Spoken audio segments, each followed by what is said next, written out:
Саламатсыздарбы урматтуу телекөрүүчүлөр. Бүгүнкү биздин көрсөтүүбүздө Кыргызстандын жана ошондой эле Азиянын чемпиону, дүйнөлүк кубоктун бир канча жолку жеңүүчүсү Орозбек Автандил уулу тууралуу сиздерге маалымат бермекчибиз. Андыктан экрандан алыстабаңыздар.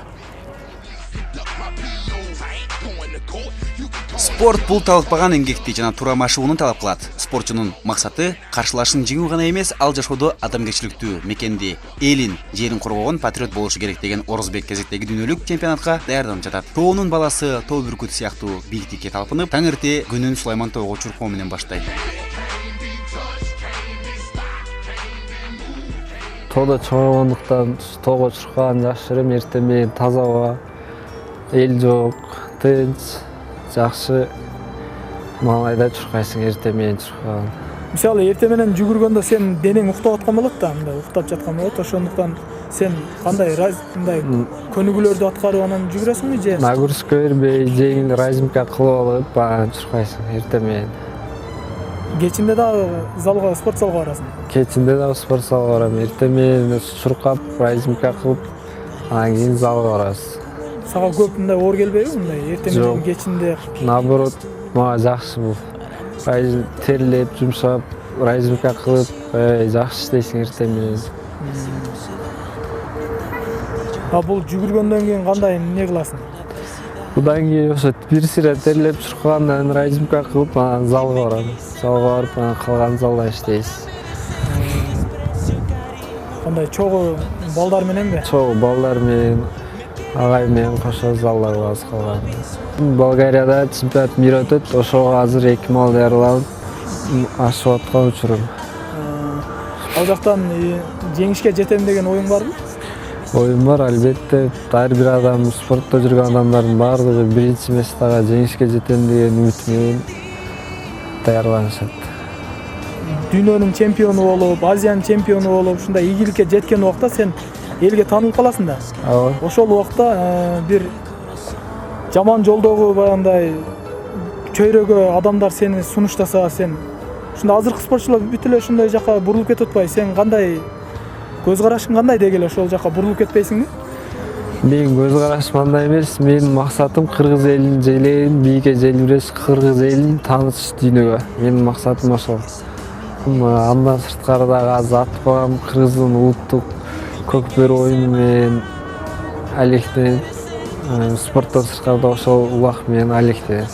Бош күндөрү барып, сото воскресенье аткарган өзүбүздүн там бар, ошол жерге барып аттар менен өзүбүз ошол жерде болобуз. Ошол азырда дем алыш күндөрү барып, ат минип, ат менен алек болуп, кыргыз болгондон кийин ат үстүндө чоңойгон балдарбыз.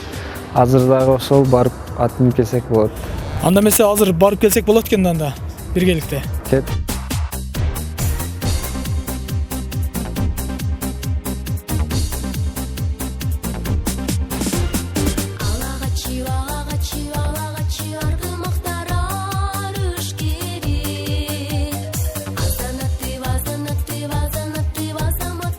Ала тоонун кыраны болгон каарманыбыздын жаш болсо да жеңиши көп. Азия чемпионат алып, 2015-жылы Кыргыз Республикасынын мыкты самбисти намына татыган. Келечектен да үмүтү көп. Кыргыз элинин туусун көтөрүп, дүйнө чемпиону аталгысы келген Ороз спорт тармагында өчөлүк сапатты өнүктүргөн. Анткени талыкпай машыгып, өзүнүн үстүнөн көп иштеп, көктүк менен гана максатына жетерине ынанат. Спорт менен катар эле атка жакын. Бошой калса эле ат минип, эс алганы жөнөйт.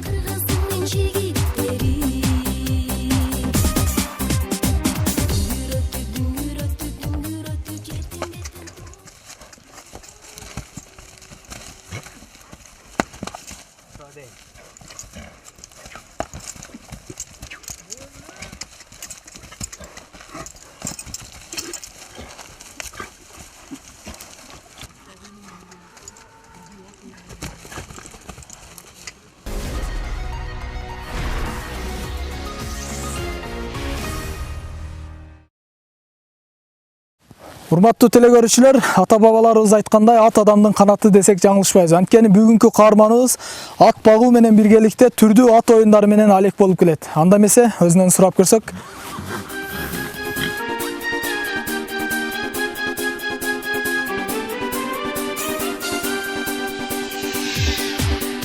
Урматтуу телекөрүүчүлөр, бул жерде дагы кыргыздын салтынын бир өз аткарылып атат. Анткени Кыргызда конокко сөзсүз түрдө мындай атты тартат.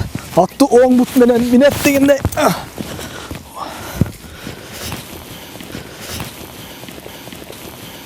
Орозбек, айтсаң ушу бүгүн сен ушу атты таптап, атты үйрөтүп жатканыңа күбө болдук да. Сен бул ат сенин спортуңа байланышы барбы жокпу же болгон атты мындай хобби катары минип коесуңбу? Мен бул атка кызыгам өзүм негизи жашыман эле.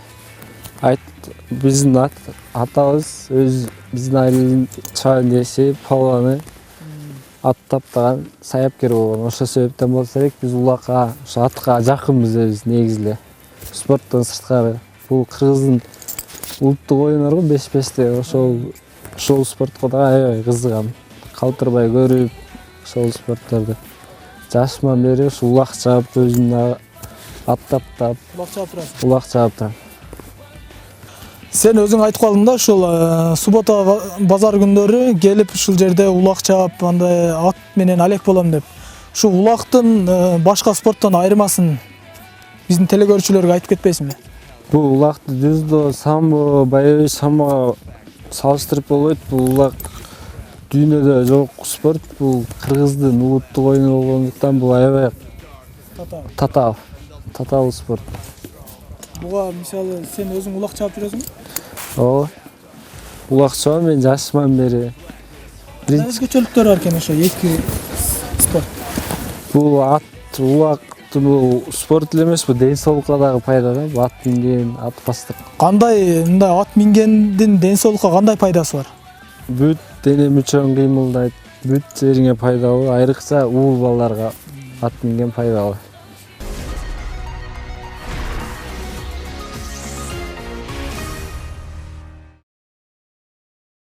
Мен бош күндөрү, воскресенье күндөрү, тренировка жок күндөрү бул жакта улак болот. Ошол улактарга калтырбай келип турам жума сайын. Атайын бул аттарды багып турат экенсиң. Атайын бул аттарды ошол улакка багып келип, өзүбүз тарбиялап, өзүбүз суутуп, ошо атабыздан үйрөнүп билгендерибиз менен суутуп өзүбүз таптайбыз бул атты. Бул аттарды улакка кандай кылып үйрөтөсүңөр мисалы? Мисалы бул улактын спорттой эле да, мисалы баягы самбо, жүздө башынан баштап, нөлдөн баштап жыгылганды үйрөнөсүң, анан күрөшкөндү үйрөнөсүң, отработка кыласың. Ошол сыяктуу эле бул аттарда нөлдөн баштап ушу үйдөн акырган сарайдын ичинен баштап үйрөтөсүң да, жакшы мамиле кылып атка дагы. Ат адам менен мындай жакшы аттын табын билиш керек. Ушу үйдөн эле баштайбыз, өзү жакшы карап, таптап, суутуп, аттын суутуна келгенде улак алып барып үйрөтөбүз өзүбүз.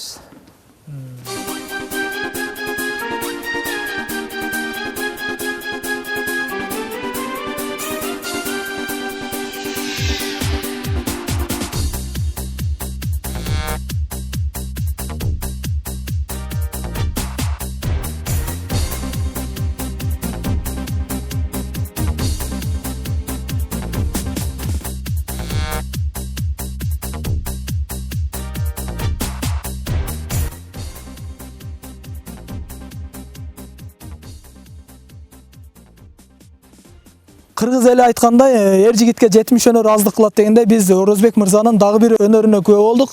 Анда эмесе спорт залга баруу убактысы болуп калыптыр. Дагы бир өнөрүнө күбө болсок, анда эмесе кеттик.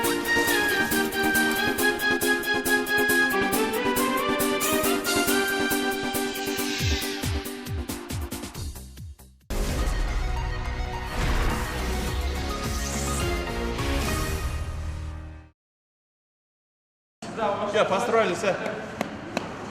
Побежали, Гетте.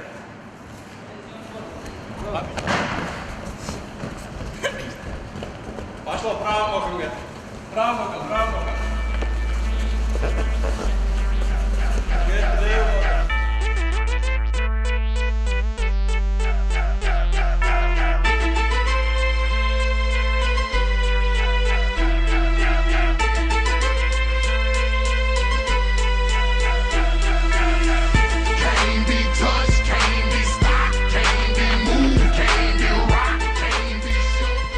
Спортчуну даярдоодо маштыруучунун орду толгус. Анын жеңиши ийгилиги, устаттын аракетине баалык. Бүгүнкү каарманыбыз да мелдештерге аттанып жатканда түрдүү спорт маштыруучуларынын колунан өткөнүнө байланыштуу көптөгөн ийгиликтерди багындырды. Ал эми учурда Болгария өлкөсүнө Кыргызстандын желегин желбиретүү максатында даярдык көрүп жаткан убагы.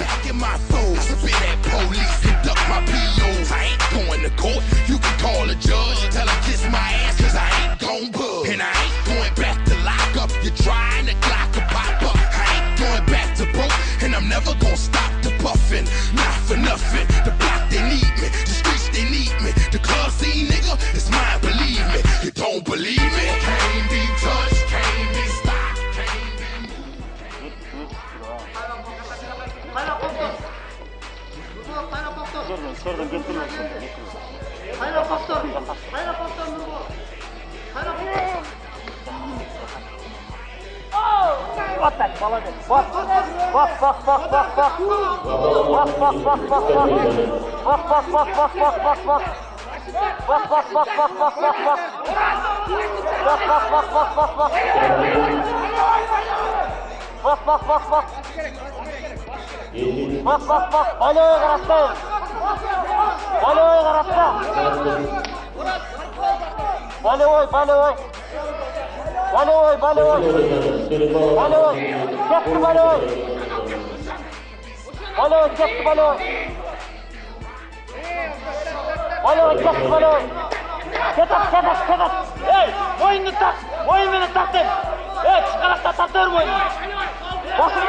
Өзі бұл Ороз Болгарияға чемпионат мира даярланып жатқан бала. Аларды даярлап жатқан балдар чисто по самбо, күрөш боюнча ошакта Бакыт деген тренери бар.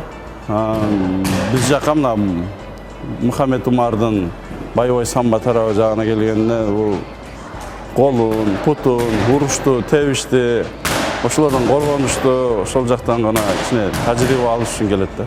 Байсыл соревнования болсун даярланса, ошо биз жакка келет да баары бир. Ояқтан бізде эми тренерлер көп да. Бирөө күрөштөн, бирөөсү кикбоксингден, бирөөсү бокстан, бирөөсү ММА'ден даярлайт. Мен как ММА'ден тренер болгондуктан биз да бир тармагына кичине салым кошобуз да, жардам берип.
Nigga, can't be touched, can't be stopped, can't be moved, can't be rocked, can't be shook. We hot. When will you niggas look? Талыкпаган эмгектин артында тоодой ийгилик, жеңиш кутуп турары баарыбызга белгилүү. Орозбектин ымсыз аракеттин артынан көпчүлүктүн катарынан суурулуп чыгып, Азия жана дүйнөнүн бир канча жолку жеңүүчүсү аталды. Quick, I drop up and give you bitches the blues. They gon' see you on the hot damn news. And I ain't leaving nothing. Linking me to the crime, not a print, not a hot damn clue. Beating these niggas down is what I came to do. And I ain't playing by a hot damn rule. Shaking you niggas down if you ain't paying your dues. We passing up your block and ooh. Буюрса, быйыл дагы азыр мына ушул айдын мына келе турган ноябрда буюрса 10-ында чемпионат мира өтөт. Ал уже эмеде болот. Болгарияда, Софияда өтөт да. Ошого азыр даярдап аткан учурубуз азыр. Ушул убакта даярданып атабыз. Буюрса азыр даярдыктарыбыз жакшы, эми үмүтүбүз чоң буюрса. Бүт эле нерсе билесиңер, эмгек менен келет да. Бүт нерсеге ийгиликке жетиш үчүн менет кылыш керек, туурабы? Ошон үчүн бул бала ушул менетке, менеттен кайтпайт, айткан нерсени аткарат, калтырбай жасайт да мындай. Ушу менеттен кайтпайт, ошонусу жакшы. Ийгиликке жетип турса, биз аябай төбөбүз көккө жетет да, биз сүйүнөбүз аябай. Onu эми башка бирөөгө айтып жеткире албайсың ал нерсеничи. Себеби тренер гана түшүнөт да, өзүнүн окуучусу качан ийгиликке жетип аткан нерсени, ошону бул өтө бакыт да бул. Азыр мынабы мирлерде же бир мындай международный соревнованияларда желегибиз желбирегенде бул спортсмендерде мына биздин спортчуларда деле аябай чоң бакыт болот да бул.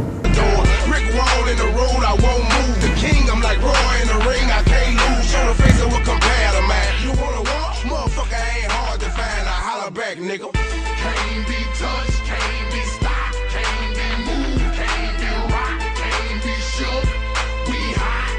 When will you niggas learn? Came to get crunk, came to bring life, came to get started, came to get it right. Turn down the music, turn up my mic. Анын ийгиликтери, жеңиштери көп болсо да, адам катары калыбынан өзгөрүп, мактанып, көкүрөк кагып, өзгөрүп да кетпегенин достору да баалайт. Дайыма мүнөзү бирдей калыпта жүргөн Ороз жөнөкөйлүгү менен айырмаланат.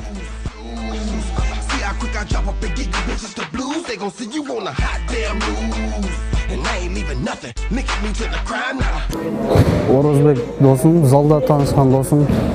2010-жылдан бери бир залда чогуу тренировка алып, чогуу залга келип, чогуу кетебиз. Спортто жетишкендиктери чоң. Характери жакшы бала, спортто жөнөкөй жашоодо жакшы бала. Спортто жетишкендиктери аябай чоң. Чемпион Азия болду. Чемпионат мирде 3-орунду алып келди. Жакшы. Биздин арабыздагы эң ак көңүл, эң жакшы досубуз. Өзү чемпион болсо да биздин арабызда жөнөкөй жүрөт. Тренировкаларды калтырбай келип, 2 мал тренировка кылып, менет кылып, талыкпай менет кылып, ушул чоң жетишкендиктерге жетишти. Биздин досубуз ушунча ийгиликке жетишип атат. Досум менен сыймыктанабыз. Биз досубузга дагы мындан чоң ийгиликтерди каалайбыз. Кичинекейинен баштап чогуу өскөн досум, классташым. Алгачкы мектепке босогосун бирге аттап, 1-класста А деген тамганы чогуу үйрөнгөн досум болот. Орозбек негизинен аябай өжөр, чирак, чынчыл, мындай кайсар эмес бала болгон да. Баандай бир нерсени кылам десе кылып, артта кайтпай чегинбеген бала болгон. Азыркы учурда бул азында спорт менен 2009-жылдан бери аракет кылып машыгып жүрөт. Көптөгөн ийгиликтерди багындырды, көптөгөн мамлекетке барып Кыргызстандын туусун желбиретти. Азыркы учурда дагы Болгарияга кетип аткан учур экен, санаалуу күндөрдө. Ошол жактан ийгиликтүү барып кайтып келсин деп ишенебиз. Орозбек негизинен өзүнүн мээнети менен бул эч кандай жардамы жок, мындай өзүнүн чыныгы пешене тери менен ийгиликтерди багындырып жүргөн бала.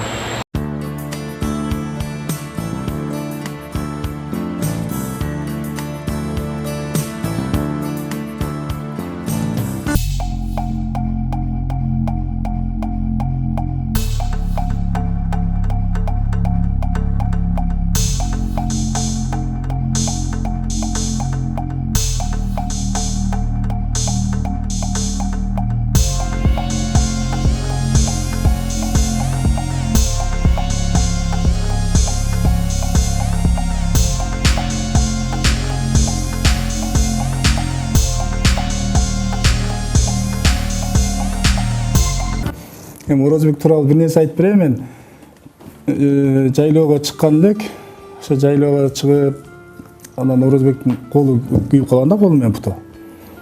Анан bir күнү мен уктап атсам түшүмдө аябай кыйналып чыккам да, анан эртеси чыгып апа мен түшүмдө Орозбекти бир алып кетип калган да түшүмдө. Анан апа Орозбекти бир алып кетип калды го түшүмдө десем, анан менин этим табат экенбиз, менин эт жакшы болуп кетти деп. Ошол күнүн эртеси эле мына колунун күйгөнүн көрбөй калган экенбиз да биз. Ошо коюн колунун күйгөзгөн эми баягы жашчылык кезинен эстегендеринен айтып берейин. Анан Орозбекти аябай жакшы көрчүбүз. Менден кийин да бир эжеси бар, Жумакан деген. Ал эжесинин да мээнеттери чоң. Баарыбыз да атабыз илгертен эң иш күрөшкө чыгып жүрөт. Илгерки мындайча айтканда биздин өзүбүздүн уруубузда туубаса бул мушташка кызыгабыз. Мен деле өзүм деле, менин агаларым деле спортко кызыгабыз мындайча айтканда. Мен өзүм Россияда негизги идея мени дагы менен чоң агам спорт школга окутам деп жүрүп, эми семейный нерселерден окута албай калган. Анан мен ошо Россиядан келип Орозбекти 9-класстан баштап эле алып келип, ушу Мухаммед Умар спорт клубуна тапшыргам. Ошо жакшы ишенич тактап.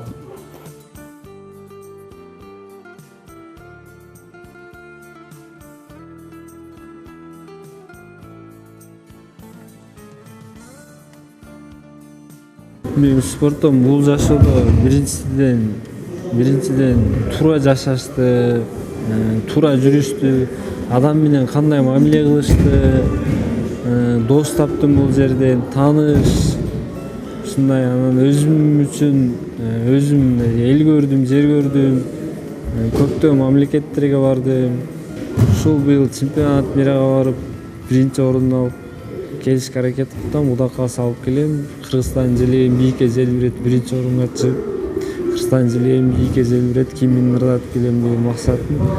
Андан кийин алда пландарым бар, өзүм алда койгон максаттарым. Окуп бүттүм, службага барып келип, ишке кирип. Анан өзүбүздө жакшы ойлор бар, өзүбүздө. Кийинчерээк ушул иштегенден кийин өзүбүздүн айылга, райондорго чоң залдар салып, жаштарды спортко үндөп, ушундай ойлор бар, жакшы. Урматтуу телекөрүүчүлөр, бүгүнкү каарманыбыз Орозбек Автандил уулуна игилик каалоо менен бирге дал мына ушундай мыкты Кыргызстанды көтөргөн жаштарыбыз чыга берсин. Кийинки көрсөтүүдөн жолугушканча сак саламатта калыңыздар.